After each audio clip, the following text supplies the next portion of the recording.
Ey cemaat, Resulullah'ın bir aydan sözü var. İzâ ra'aytumul harîqa fekebbiru fe inne tekbîre yutfi'uhu ravahu İbn-i Sünni ve İbn-i Adi.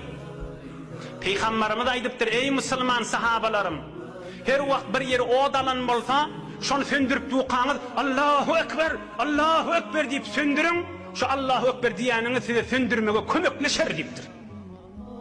Şu Allahu Ekber'in beraberine o öyle kısalip söner deyiptir. Resulullah'ın sözü kan tecrübe etiptirler.